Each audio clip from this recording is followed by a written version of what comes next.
Olá, alunos, tudo bem com vocês? Hoje é dia 30 de 6 de 2020. Nós vamos fazer uma pequena revisão de história. Vamos abrir o nosso livro na página 272 para que você venha acompanhar os resumos de hoje. Nós vamos resumir mineração do Brasil, barroco mineiro e o Brasil do século XIX. Hoje nós vamos falar sobre esses três assuntos que a gente estudou, tá bom?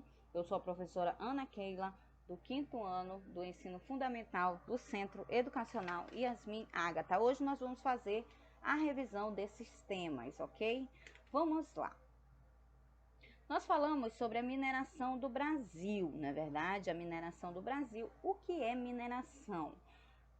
A partir do momento que foi o descobrimento de ouros e pedras preciosas no Brasil e o trabalho nas minas estimularam o desenvolvimento de núcleos urbanos no interior do país.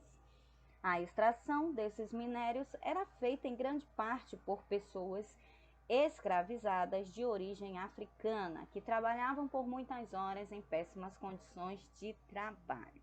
Gente, a partir do momento em que descobriram os ouros e as pedras preciosas, foi começado um trabalho nas minas, que estimularam a partir daí vários núcleos urbanos em todo o interior do país.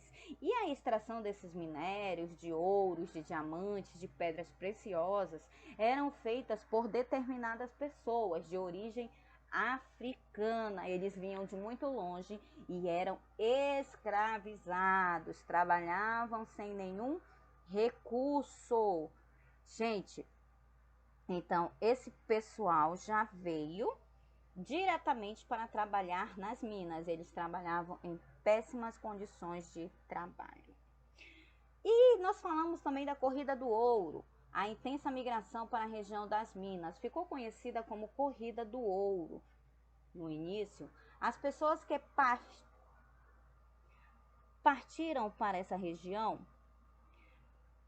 costumavam se reunir em arraiais. Arraiais significa pequenos povoados temporários de trabalhadores. Eles saíam de suas casas e iam para arraiais, ficavam lá para iniciar o seu trabalho nas minas.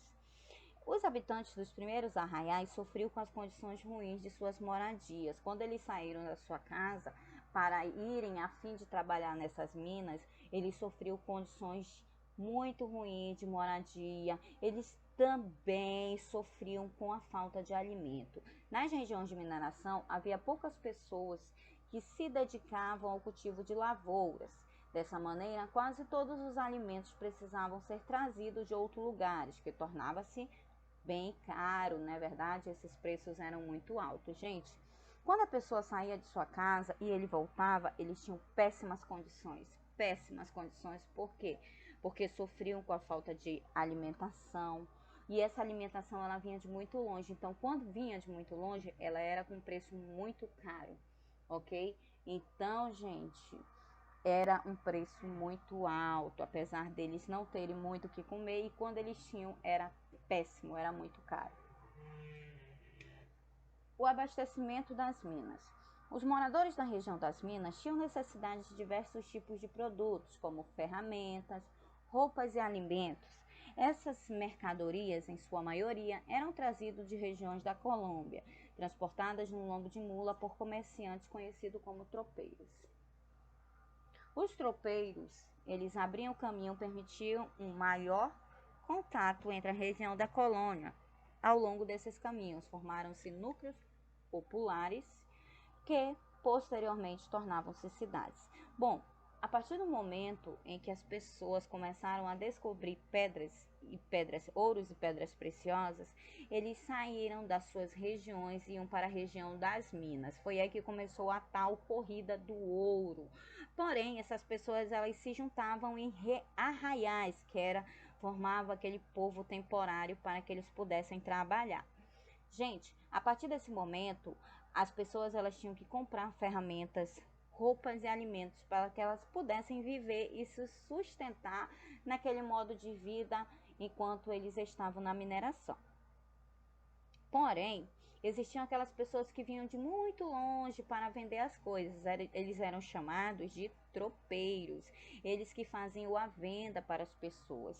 E os caminhos eram longos. Foi a partir desse momento que se tornou e foi necessário abrir-se as primeiras cidades. Vamos falar do barroco? O barroco mineiro é considerada a primeira expressão artística genuinamente brasileira. Originalmente, o barroco é uma manifestação de origem europeia que surgiu no século XVI. Porém, no Brasil, foi desenvolvida características próprias, como o uso de cores fortes e a representação de anjos e santos. Esse estilo se desenvolveu principalmente em Minas Gerais, durante o período da mineração. Nessa época, muitas pessoas que enriqueceram com a extração de ouro faziam doações para instituições conhecidas como irmandades religiosas. Essas irmandades religiosas eram associadas de fiéis católicos responsáveis pela organização de rituais e pela gestão das escolas, de igrejas. Além disso, promovia o encontro de diferentes grupos sociais por meio de eventos e com dinheiro de doação contratavam artistas para decorar espaços religiosos. Gente, dando uma revisão, dando um tapa de revisão nesse assunto do barroco mineiro. O barroco mineiro, ele é o que, gente? Ele é a primeira expressão artística brasileira. A partir do momento em que as pessoas começaram a enriquecer com a descoberta do ouro, eles começaram a fazer doações para a igreja, para aquelas instituições religiosas. E aquelas instituições religiosas eram conhecidas como irmandades religiosas. E a partir desse momento, os fiéis que eram responsáveis pela arrecadação da igreja, pela arrecadação do dinheiro da igreja, eles promoviam aqueles encontros sociais com o dinheiro que eles recebiam das pessoas. Eles faziam encontro, eles faziam ornamentação da igreja, as decorações para que pudessem receber as pessoas. E se vocês verem, naquele tempo, todas as igrejas católicas, elas eram lindas, todas iluminadas, todo resplandecente, e elas eram, muita parte era decorada com ouro puro. E os artistas, eles vinham decorar, e por isso que foi chamado Tempo do Ouro. Era quando as igrejas ganhavam dinheiro daqueles povos que estavam enriquecendo para decorar a sua igreja naquele tempo. E o altar, ele era revestido todo de ouro no seu interior. Vamos falar também no Brasil do século XIX, quando Dom João chegou aqui no Brasil, né? Vamos lá. A corte portuguesa no Brasil. Você sabe por que Dom João, o governante, veio para o Brasil? No século XIX, a história do Brasil foi influenciada diretamente pelos fatos que ocorriam na Europa, França e Inglaterra. Eles estavam em guerra. E fatos que ocorriam na Europa e França é que estavam em guerra em Portugal. E que era aliada dos ingleses, corria o risco de ser invadida pelos franceses. Por isso que Dom João saiu correndo de Portugal e o governante de Portugal, ele veio para o Brasil. Então ele resolveu se transferir a sede do governo para o Brasil. Assim, lá por volta de 1808, Dom João mudou-se completamente para o Rio de Janeiro e ele trouxe com ele a corte portuguesa. E essa corte portuguesa, ela não era pequena, ela era formada por milhares de pessoas. Temos um trecho de nossa história, a qual irei ler para vocês nesse momento.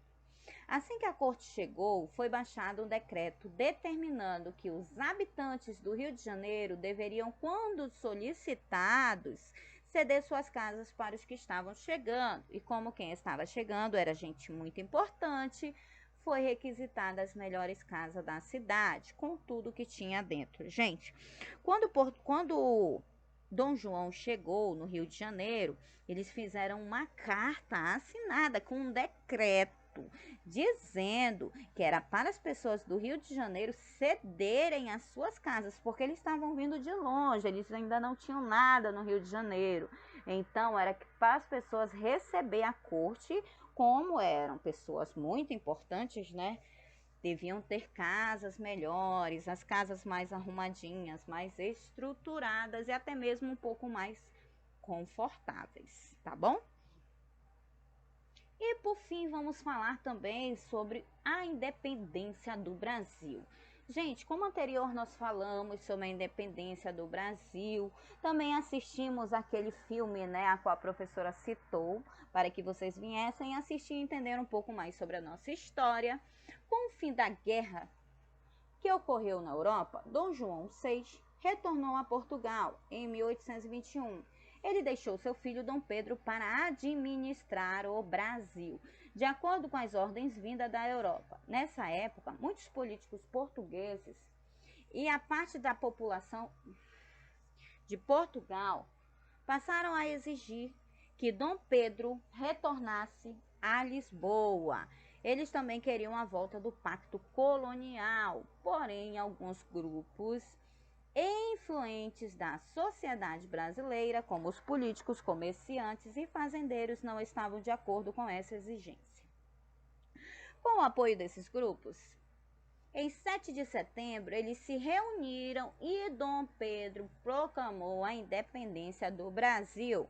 O próprio Dom Pedro assumiu o governo do Império do Brasil com o título de Imperador Dom Pedro I. Gente, isso daí foi quando o Brasil tomou posse, né? Ficou independente, mas na verdade também aconteceu algumas permanências, né? O Brasil também não foi totalmente desligado de Portugal, né? Vamos ler aqui as permanências pós-independência. A proclamação de Dom João tornou-se o Brasil independente politicamente de Portugal. Contudo, isso não influenciou de maneira marcante do dia a dia das pessoas que vivem aqui. A monarquia foi mantida como forma de governo e, além disso, a escravidão e as condições de desigualdade social e de direito permaneceram praticamente inalteradas. Não mudou muito, mas porém, gente, a independência do Brasil foi o marco mais importante da nossa história brasileira, tá bom? Então, a independência do Brasil foi realizada por Dom Pedro I, tá bom, gente? Bons estudos, até a próxima aula, logo, logo nós estaremos juntos, tá bom? Fiquem com Deus!